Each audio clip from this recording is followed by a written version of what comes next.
बिस्मिल्लाहिर्रहमानिर्रहीम, अस्सलाम वालेकुम एवरीवन। मैं हूं आपका मेज़बान मोहम्मद उसामा खालिद। उम्मीद करता हूं कि आप सब खैरियत से होंगे। कुर्लुश उस्मान एपिसोड नंबर 141 रिलीज़ हो चुकी है और 142 का पहला ट्रेलर भी आ चुका है।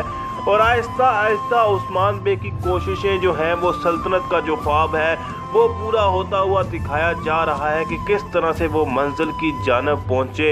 और याकूब बे भी अब जो है वो आहिस्ता आहिस्ता कमज़ोर दिखाए जा रहे हैं पहले की निस्बत से, जबकि शुरू में जब उनको दिखाया गया तो काफ़ी ताकतवर दिखाया गया, लेकिन अब वो आहिस्ता आहिस्ता कमज़ोर हो रहे हैं। तो फिलहाल देखते हैं कि नई एपिसोड में क्या होने वाला है और क्या चीज़ें दिखाई जा रही हैं।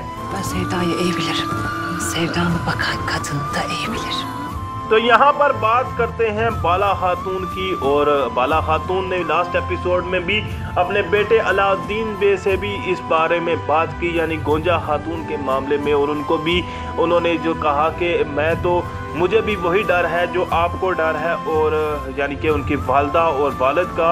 और अभी वो गोंजा खातून से ये बात कह रही हैं कि मैं प्यार को बखूबी जानती हूँ, और जो खातून प्यार में होती है, जो शख्स प्यार में होते हैं, उसको भी देख के अंदाज़ा हो जाता है, मैं उससे भी बखूबी वाकिफ़ हूँ। तो ये बात तो गोंजा खातून से बाला खातून कर रही हैं।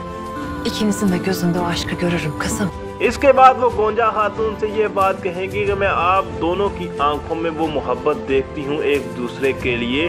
और हो सकता है वो गोंजा खातून के दिल की बात भी मालूम करने की कोशिश कर रही हो, जबकि मलून खातून को भी देखा जा सकता है। और मलून खातून ने आखिरकार ओरहान होला फिरा की शादी पर भी रजामंदी जाहिर कर दी, लेकिन वो भी एक शर्त के साथ कि जो ओरहान है वो होला फिरा को कायल करेगा कि वो मुसलमान हो जाए। और देखना ये होगा कि होला फिरा क्या इस शर्त को मानेगी या नहीं। Sen Orhan beni biz imkansız dedi ya bana. तो नेक्स्ट एपिसोड में होला फिरा और गोंजा खातून भी बातचीत करते हुए नजर आएंगे। और अगर आपको याद हो कि शुरू की एक साथ में भी उनकी मुलाकात जब वो यनी शहर में थी गोंजा खातून, और जब यनी शहर में होला फिरा भी थी, तो वहाँ पे भी उनकी मुलाकात हुई थी। और उन्होंने होला फिरा ने कहा था कि मेरा और ओरहान का मिलना मुश्किल है, लेकिन आप दोनों जो है वो हो सकता है मिल जाए। लेकिन अभी वो यही बात तो होला फिरा से कर रही हैं गोंजा खातून के आपने मुझे ये बात बोली थी ना कि ओरहान और मेरा मिलना मुश्किल है।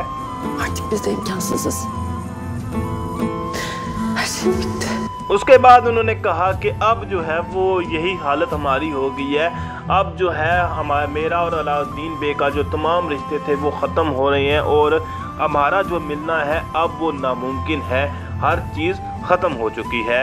और ये बात करते हुए रो भी रही हैं, क्योंकि जो लास्ट एपिसोड में उलगन खातून ने भी ये बात की कि आपने ये खबर जो है वो दी थी याकूब बे को कि उस्मान बे जो है वो सिराय पे कारा जलासुन से मिलने के लिए जा रहे हैं। तो इस बात से शायद गोंजा खातून परेशान हो, और हो सकता है इसी वजह से वो ये समझ रही हो कि अलाउद्दीन बे अब मेरे पर यकीन नहीं करेंगे। अब बात करते हैं अलाउद्दीन बे और ओरहान बे की, क्योंकि वो लास्ट एपिसोड में जब कारा जलासुन ने हमला किया तो उसके बाद वो दोनों ही ज़ख्मी हालत में नीचे गिरे हुए नज़र आए। और गुरबूज की शहादत भी अब कंफर्म हो चुकी है, क्योंकि कुर्लुश उस्मान के ऑफिशियल पेज पर ये पोस्ट लगाई गई थी कि जो करैक्टर गुरबूज का रोल अदा कर रहा था वो फाइनली अब ख़त्म हो चुका है, और उन्होंने उस किरदार को भी बाय बाय अल्लाह हाफिज़ कह दिया है। तो गुरबूज की शहादत अगली एपिसोड में कंफर्म है, लेकिन ओरहान यहाँ पर अपने सिपाहियों को जोश दिलाते हुए नजर आ रहे हैं और कह रहे हैं कि अपनी तलवारें लेकर इन पर हमला करें। और इसके साथ साथ वो ये कह रहे हैं कि हमारी जो शहादत है उसको हासिल करने के लिए लड़ें, और अल्लाह अकबर का नारा लगा रहे हैं। कारा जलासुन की आवाज़ें अभी भी सुनाई दे रही हैं, और अभी भी वो यही कह रहे हैं कि आप लोग खून की उल्टियां करेंगे और यहाँ से मौत जो है वही आपको नज़र आएगी। जबकि ओरहान हमें यहाँ पर और अलाउद्दीन बे भी हमें यहाँ पर लड़ते हुए नज़र आ रहे हैं, और दूसरी जानब महमद बे भी काफ़ी मुश्किल सूरत हाल में नज़र आ रही है, क्योंकि एक तरफ से उनको 3 से 4 बंदों ने घेर कर रखा हुआ है। और कुछ लोग तो कहेंगे कि महमद की ये हालत ठीक है, वो ये डिज़र्व भी करते हैं, लेकिन वो बहादुर हैं, लेकिन अभी फ़िलहाल जोश में आकर वो कुछ गलतियां कर देते हैं। हो सकता है आगे चलकर वो ठीक हो जाएं। तो यहाँ पर देखा जा सकता है कि उस्मान बे वहाँ पर जहाँ पर वो कारा जलासन और ओरहान बे और अलाउद्दीन बे और तमाम जो सिपाही हैं वो लड़ रहे थे, वहाँ पर पहुँच चुके हैं और गुरबुज़ की वो आवाज़ दे रहे हैं और कह रहे इन्ना लिल्लाहि व इन्ना इलैहि राजिऊन भी पढ़ रहे हैं। और जैसा कि मैंने ये बात की कि गुरबुज़ की शहादत कन्फर्म है और यहाँ से गुरबुज़ ज़िंदा नहीं बच सकते। और गुरबुज़ ने आखिर में अपनी जो हलाल वो अपने तमाम हकूक़ माफ़ करवाने हैं वो भी करवा दिए हैं। तो यानी गुरबुज़ का करैक्टर कम्प्लीटली यहाँ पर एंड होता है। अब याकूब बे यहाँ पर कायनमास के साथ बात करते हुए नज़र आ रहे हैं और उन्होंने अपना जो हथौड़ा कह लें या उन्होंने अपना उठाया हुआ है और कायनमास के गले के ऊपर रख रहे हैं और कह रहे हैं कि सल्तनत का निज़ाम जो है वो उसमें कमज़ोरी नहीं दिखाई जा सकती और सल्तनत के मामलों में कमज़ोरी नहीं दिखाई जा सकती। यानी कि वो अपने गलत फैसले का मलबा असल में वो कायनमास पर डाल रहे हैं कि आपकी कमज़ोरी की वजह से ये सब हुआ। याकूब भाई तुम sana hak verdin. Kim? Ayhan'a.